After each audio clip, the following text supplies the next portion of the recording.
Hello, ഞാൻ ഇന്ന് രാവിലെ ഒരു ട്രിപ്പ് പോയതാണ് കേട്ടോ. ഒരു ഫ്രണ്ടിൻ്റെ കൂടെ പോയതാണ്. രാവിലെ ഒരു 5-5:15 സമയമാണ് ഈ കാണുന്നത്. സമ്മർ ആയതുകൊണ്ട് നേരത്തെ വെളുക്കാറുണ്ട്. അതുപോലെ തന്നെ അത്യാവശ്യം ട്രാഫിക്കും റോഡിലുണ്ട്. സമ്മർ സീസൺ ആയാൽ മാത്രമേ ഇങ്ങനെ കാണാൻ കിട്ടുള്ളൂ കേട്ടോ. പോയ വഴിക്കുള്ള വിഷ്വൽസ് ഒന്നും കിട്ടിയില്ല, കുറച്ച് തിരക്കിലായിരുന്നു. ഒരു ഇൻ്റർവ്യൂവിന് കൂടെ പോയതാണ്. അപ്പോൾ ഇത് ഡിംഗിൾ ചർച്ചാണ് കേട്ടോ. തിരിച്ചു വന്ന വഴി ചുമ്മാ ജസ്റ്റ് സമയം ഉണ്ടായിരുന്നു, അങ്ങനെ ചർച്ചിൽ കയറിയതാണ്. നല്ലൊരു ആംബിയൻസ് ആണ് ചർച്ചിൻ്റെത്. സമ്മർ ആയതുകൊണ്ട് തന്നെ നല്ല രസമാണ് കാണാൻ. സഞ്ചാരികൾ ഇന്ന് വളരെ കുറവാണെന്ന് തോന്നുന്നു. സാധാരണ ഇവിടെയൊക്കെ സമ്മർ സീസണിൽ ധാരാളം ആളുകളെ കാണാറുള്ളതാണ്. പിന്നെ തിരികെ വരുന്ന വഴിക്ക് ഞങ്ങൾ ഇവിടുത്തെ മേജർ ടൂറിസ്റ്റ് അട്രാക്ഷൻ പ്ലേസ് ആയിട്ടുള്ള ലിസ്ബോൾ എന്ന് പറയുന്ന സ്ഥലത്തേക്ക് പോയി.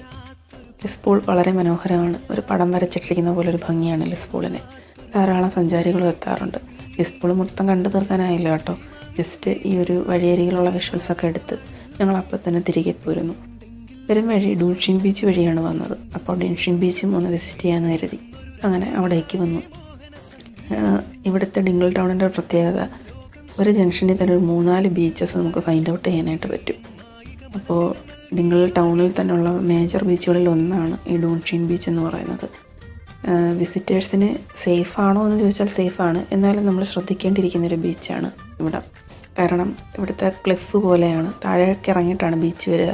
നിൽക്കുന്ന നിപ്പിൽ 5 മിനിറ്റിന് ഈ ബീച്ച് അതിൻ്റെ ഭാവം മാറ്റിക്കൊണ്ടേയിരിക്കും. ചിലപ്പോൾ വലിയ വെള്ളക്കെട്ട് കാണും, ചിലപ്പോൾ ഒട്ടും തന്നെ കാണില്ല. ഈ ശിലകളൊക്കെ കണ്ടോ, ഇതൊക്കെ അവസാദ ശിലകളാണ്, അഥവാ സെഡിമെൻ്ററി റോക്സ് എന്ന് പറയും. ഇങ്ങനെ നിക്ഷേപങ്ങൾ വന്ന് അടിഞ്ഞുകൂടി പാളികളായി ശിലകളായി രൂപപ്പെടുന്നതാണ് ഇത്തരം റോക്സ്. അങ്ങനെ താഴെ നിന്ന് കുറേ നേരം ബീച്ച് എൻജോയ് ചെയ്തു. വേലിയിറക്ക സമയമൊക്കെയാണ്, അപ്പോൾ പെട്ടെന്ന് തന്നെ വെള്ളം കയറാൻ ചാൻസ് ഉണ്ട്. കുറച്ച് നേരം ഞങ്ങളൊന്ന് എൻജോയ് ചെയ്തു. അതിനുശേഷം ഞങ്ങൾ തിരികെ അവിടെ നിന്ന് പോരുന്നു.